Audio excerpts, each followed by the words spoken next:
അപ്പോൾ ഇതാണ് ഏറ്റവും പുതിയ ബജാജിൻ്റെ പൾസർ N160. ഇത് അപ്ഡേറ്റഡ് വേർഷനാണ് നിങ്ങൾ കാണുന്നത്. അപ്പോൾ ഫീച്ചർ ലോഡഡ് ആണ്. അപ്പം കുറച്ച് വെറൈറ്റി ഫീച്ചേഴ്സ് എല്ലാം ഇതിനകത്ത് ആഡ് ആയിട്ടുണ്ട്. എന്താണെന്ന് ഞാൻ പറഞ്ഞത് അതിൻ്റെ ഒരു വെറൈറ്റി സൗണ്ടും കൂടെയാണ്. അപ്പോൾ ഇതിൻ്റെ നമുക്ക് എക്സോ സൗണ്ട് ഒന്ന് കേട്ട് നോക്കാം.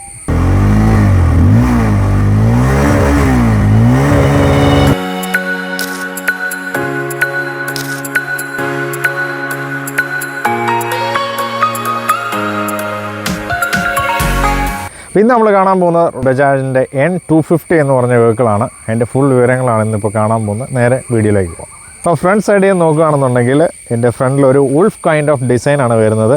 നിങ്ങൾക്ക് കാണാം ഒരു അടിപൊളി പ്രൊജക്ടർ ലൈറ്റും കൂടെ വരുന്നുണ്ട്. ബൈ ഫങ്ഷനിലാണ്, നമുക്ക് ഡിമ്മും ബ്രൈറ്റും ചെയ്യാൻ പറ്റുന്ന ബൈ ഫങ്ഷണൽ ഹെഡ് ലൈറ്റും കൂടെയാണ്. അതുപോലെ തന്നെ സൈഡിൽ നോക്കുകയാണെന്നുണ്ടെങ്കിൽ ഏറ്റവും വലിയ ഇതിൻ്റെ അപ്ഡേറ്റ് ആണ് അപ്സൈഡ് ഡൗൺ USD ഫോർക്ക് വരുന്നത്. ഒരു ബ്ലാക്ക് കളറിലാണ് വന്നിരിക്കുന്നത്.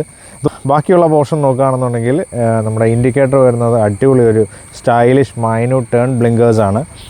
സൈഡിലൊരു റിഫ്ലക്ടറും കൊടുത്തിട്ടുണ്ട്. വണ്ടിയുടെ ഹാൻഡിലിൻ്റെ കാര്യങ്ങളാണ് ഇനിയും ഞാൻ പറയാൻ പോകുന്നത്. ഹാൻഡിൽ ശ്രദ്ധിച്ചാൽ നിങ്ങൾക്കറിയാം, ഒരു ട്വിസ്റ്റഡ് ബീം ഹാൻഡിലാണ് വരുന്നത്. ഒരു വെറൈറ്റി ഡിസൈനാണ് ഈ പ്രാവശ്യം റോയൽ ബജാജ് പൾസർ നമുക്ക് കൊണ്ടുവന്നിരിക്കുന്നത്.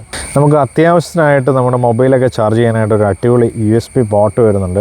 ഇതിൻ്റെ ഫ്രണ്ടിൽ തന്നെ കൊടുത്തിരിക്കുന്നതുകൊണ്ട് തന്നെ വളരെ അഡ്വാൻറ്റേജ് ആണ്. നമുക്ക് പെട്ടെന്ന് ഫോണൊക്കെ ചാർജ് ചെയ്യാൻ പറ്റും. ബജാജിൻ്റെ തന്നെ ബജാജ് കണക്ട് എന്ന് പറഞ്ഞ ആപ്പ് ഉപയോഗിച്ച് നിങ്ങൾക്ക് ഇതിനകത്ത് കണക്ട് ചെയ്യാൻ പറ്റുന്നതിനകത്ത് ഒരു ബ്ലൂടൂത്ത് ഫെസിലിറ്റി ഉണ്ടെന്ന് പറയുന്നത് ഇതിൻ്റെ ഒരു ഹൈലൈറ്റിംഗ് പോയിൻ്റാണ്. നമുക്ക് ടേൺ ബൈ ടേൺ നാവിഗേഷൻ, അതുപോലെ തന്നെ കോൾ ആൻഡ് SMS അലേർട്ടും നിങ്ങൾക്ക് അതിൽ കൂടെ അറിയാവുന്നതാണ്. അതിൻ്റെ ഏറ്റവും വലിയ അഡ്വാൻറ്റേജ് ഉണ്ട്. പുതിയ ഫീച്ചറും കൂടെയാണ് നമ്മുടെ വണ്ടിയുടെ വരുന്നത്. അതുപോലെ തന്നെ ഫ്യൂവൽ ടാങ്കിലേക്ക് വരികയാണെന്നുണ്ടെങ്കിൽ ഫ്യൂവൽ ടാങ്ക് 14 ലിറ്റേഴ്സിൻ്റെ അടിപൊളി ഒരു മസ്കുലർ ഫ്യൂവൽ ടാങ്കാണ് വരുന്നത്. നിങ്ങൾക്ക് ഈ പൾസറിൻ്റെ ഒരു ബ്രാൻഡിങ് കണ്ടാൽ അറിയാം. ഒരു 3D ടച്ചിലാണ് ഒരു പൾസറിൻ്റെ ബ്രാൻഡിങ് പോയിരിക്കുന്നത്. ഇതിൽ എന്തൊക്കെ ഉണ്ടെന്നുള്ളതാണ്. ഇപ്പോൾ ഇതിനകത്താണെന്നുണ്ടെങ്കിൽ ഒരു സ്വിച്ച് വരുന്നുണ്ട്. സ്വിച്ച് എന്ന് പറയുമ്പോൾ നിങ്ങൾക്കറിയാം മീറ്റർ കൺസോളിലേക്കുള്ള ഒരു സ്വിച്ചാണ് നമ്മുടെ സ്വിച്ച്. നമുക്ക് പല ഓപ്ഷൻസും ഈ സ്വിച്ചിൽ വെച്ച് മാറ്റാൻ പറ്റും. അതുപോലെ തന്നെ ഇൻഡിക്കേറ്റേഴ്സിൻ്റെ സ്വിച്ച് വരുന്നുണ്ട്. ഹൈ ബീം ലോ ബീമിൻ്റെ സ്വിച്ച് വരുന്നുണ്ട്. ഒരു ഹോൺ വരുന്നുണ്ട്. പിന്നെ ഇങ്ങോട്ട് വരികയാണെന്നുണ്ടെങ്കിൽ നമുക്ക് ignition turn on and of, ignition of വരുന്നുണ്ട്. പിന്നെ അതുപോലെ തന്നെ ലൈറ്റ്സിൻ്റെ ആണെന്നുണ്ടെങ്കിൽ ലൈറ്റ് ഓൺ ഓഫ് വരുന്നുണ്ട്. പിന്നെ അതുപോലെ തന്നെ നമ്മുടെ നോർമൽ ഇഗ്നീഷൻ ബട്ടണും വരുന്നുണ്ട്. ഇതാണ് മെയിനായിട്ട് നമ്മുടെ ഹാൻഡിൽ വരുന്നത്. ഇതിനകത്ത് ഏറ്റവും ബിഗ് പാർട്ടെന്ന് പറയുന്നത് നമ്മുടെ ഈ ഒരു ഡിജിറ്റൽ കൺസോൾ തന്നെയാണ്. ഈ മീറ്റർ കൺസോളിൽ മെയിനായിട്ട് വരുന്നതെന്ന് പറഞ്ഞു കഴിഞ്ഞാൽ ടാക്കോമീറ്റർ വരുന്നുണ്ട്, 2 ട്രിപ്പ് മീറ്റർ വരുന്നുണ്ട്, ഗിയർ ഇൻഡിക്കേറ്റേഴ്സ് വരുന്നുണ്ട്, ലെവൽ ഓഫ് പെട്രോൾസ് വരുന്നുണ്ട്. അതുപോലെ തന്നെ ഡിസ്റ്റൻസ് ടു എംപ്റ്റി, ഇങ്ങനെയുള്ള സംഭവങ്ങളൊക്കെ കോമൺ ആയിട്ട് നമ്മൾ കാണുന്ന പോലത്തെ സംഗതികൾ തന്നെയാണ് ഈ മീറ്റർ കൺസോളിൽ വരുന്നത്.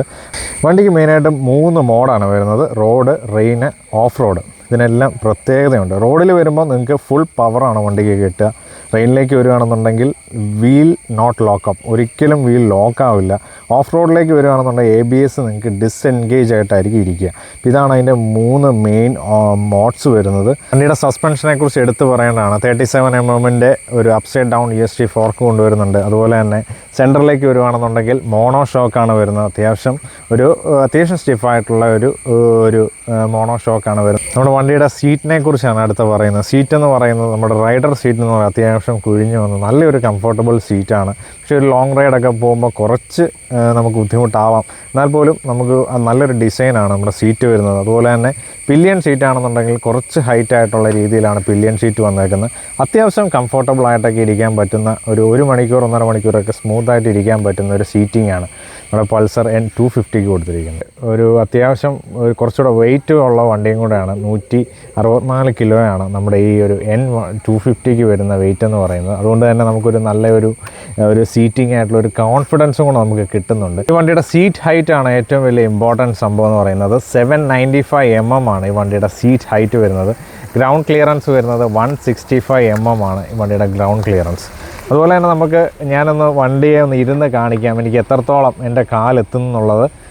ഇത് കണ്ടില്ലേ, ഫുട്ട് വന്നിട്ട് അത്യാവശ്യം റോഡിൽ ഇതായിട്ടല്ല നിൽക്കുന്നത്, കുറച്ച് ഹൈറ്റായിട്ടാണ് ഇരിക്കുന്നത്. അപ്പോൾ നമുക്ക് ഫുൾ ഒരു ഫ്ലാറ്റ് ഫുട്ട് എന്ന് പറയാൻ പറ്റില്ല. നമുക്ക് കുറച്ചുകൂടെ, ഇപ്പോൾ എൻ്റെ ഹൈറ്റ് വന്നിട്ട് 173 സെൻറ്റിമീറ്ററാണ് എൻ്റെ ഹൈറ്റ് വരുന്നത്. വണ്ടിയുടെ ബാക്ക് ഡിസൈൻ നോക്കുകയാണെന്നുണ്ടെങ്കിൽ വളരെ മൈന്യൂട്ടായിട്ടുള്ള ടേൺ ബ്ലിങ്കേഴ്സ് വരുന്നുണ്ട്, റിഫ്ലക്ടർ വരുന്നുണ്ട്. അതുപോലെ തന്നെ വണ്ടിയുടെ നമ്പർ പ്ലേറ്റ് ആണെന്നുണ്ടെങ്കിൽ വളരെ സ്റ്റൈലിഷ് ആയിട്ട് നമുക്ക് വെക്കാവുന്ന രീതിയിലൊരു പൊസിഷൻ. പിന്നെ ഒരു ബ്ലേഡ് ഡിസൈൻ ടെയിൽ ലാമ്പാണ് വരുന്നത്. വളരെ വെറൈറ്റി ആയിട്ടുണ്ട്. അത് പൾസറിൻ്റെ തന്നെ ഒരു മാർക്കിങ് തന്നെയാണ് ഇതുപോലത്തെ വെറൈറ്റി ഡിസൈൻ ആയിട്ടുള്ള ടെയിൽ ലാമ്പ് വരുന്നത്. ഇതിൻ്റെ ബോസ് സൈഡിലെ ഡിസൈൻ വളരെ വെറൈറ്റിയാണ്. കാരണം നിങ്ങൾക്കൊരു 250 എന്നുള്ളതിൻ്റെ ഒരു ലെറ്ററിങ് ഇവിടെ നല്ല രീതിയിൽ വന്നിട്ടുണ്ട്. താഴോട്ട് വരികയാണെന്നുണ്ടെങ്കിൽ എൻജിൻ്റെ നമുക്ക് ഓയിലൊക്കെ ഒഴിക്കാനുള്ള സെറ്റപ്പും എല്ലാം, അതുപോലെ തന്നെ ഒരു 5 സ്പീഡ് ഗിയർ ബോക്സിൻ്റെ അതിൻ്റെ ഒരു കംപ്ലീറ്റ് ലെറ്ററിങ് കാര്യങ്ങളും ഇവിടെ എഴുതി എല്ലാം വ്യക്തമായിട്ട് കൊടുത്തിട്ടുണ്ട്. ഇത് പുറകിലായിട്ടാണെന്നുണ്ടെങ്കിൽ ഒരു ടയർ ഹഗ്ഗർ വരുന്നുണ്ട്. അതുകൊണ്ട് തന്നെ നമുക്ക് നല്ലൊരു ടയർ സപ്പോർട്ട് തന്നെ അതിന് കിട്ടുന്നുണ്ട്. ടയർ വരുന്നതെന്ന് പറഞ്ഞു കഴിഞ്ഞാൽ 140/70 റേഡിയസ് 17 വരുന്ന ടയറാണ്. അത്യാവശ്യം നല്ല ബിഗ് ടയർ തന്നെയാണ് ഈ പ്രാവശ്യം നമ്മുടെ 250ക്ക് കൊടുത്തിരിക്കുന്നത്. പൊതുവെ ഒരു ഗ്രിപ്പിങ്ങിൻ്റെ ഒരു പ്രോബ്ലം പൊതുവെ പറയുന്നുണ്ടെങ്കിൽ പോലും പ്രാവശ്യം നമുക്ക് ഈ ഒരു സൈസ് ഇവർ ശരിക്കും അപ്ഡേറ്റ് ചെയ്തിട്ടുണ്ട്. അതുകൊണ്ട് തന്നെ നമുക്ക് ഗ്രിപ്പിംഗ് കുറച്ചുകൂടെ ഒന്ന് സ്മൂത്തായിട്ടുണ്ട്. നമ്മുടെ ഫ്രണ്ട് ടയർ വരുന്നതെന്ന് പറഞ്ഞു കഴിഞ്ഞാൽ MRFൻ്റെ സാപ്പർ ടയറാണ്. നല്ല അടിപൊളി ഡിസ്ക് വരുന്നുണ്ട്. അതിൻ്റെ അലോയ്സ് ആണെന്നുണ്ടെങ്കിൽ ഒരു വെറൈറ്റി ഡിസൈനാണ് കൊണ്ടുവന്നിരിക്കുന്നത്. എക്സോസ്റ്റിനെ കുറിച്ച് പറയുകയാണെന്നുണ്ടെങ്കിൽ ഡബിൾ ബാരൽ എക്സോസ്റ്റ് ആണ് വരുന്നത്. നേരത്തെ ആണെന്നുണ്ടെങ്കിൽ 160 ആണെന്നുണ്ടെങ്കിൽ നമുക്ക് അണ്ടർബെല്ലി എക്സോസ്റ്റ് ആണെന്നുണ്ടെങ്കിൽ ഇതിന് ഡബിൾ ബാരൽ എക്സോസ്റ്റ് ആണ്. അതിൻ്റെ ഒരു വെറൈറ്റി സൗണ്ടും കൂടെയാണ്. അപ്പോൾ ഇതിൻ്റെ നമുക്ക് എക്സോസ്റ്റ് സൗണ്ട് ഒന്ന് കേട്ട് നോക്കാം.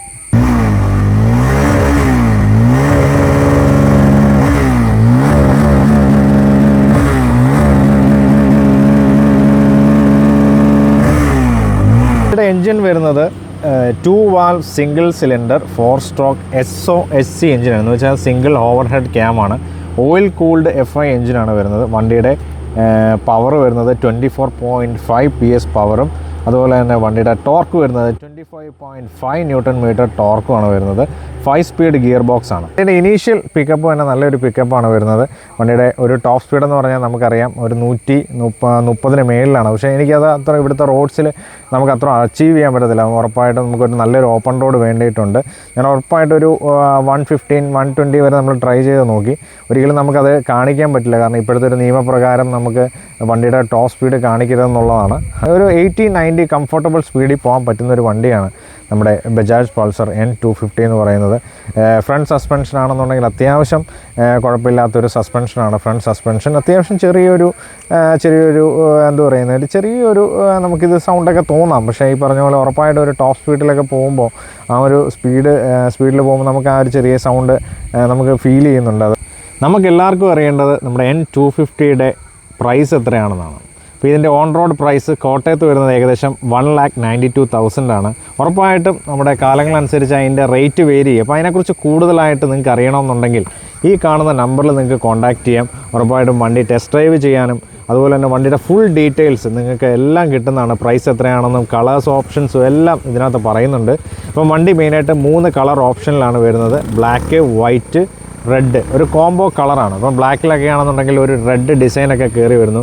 അതൊരു മൾട്ടി കളർ വരുന്ന പോലെ ഒരു അടിപൊളി കളേഴ്സാണ് ഈ പ്രാവശ്യം N250യിൽ കൊണ്ടുവന്നിരിക്കുന്നത്.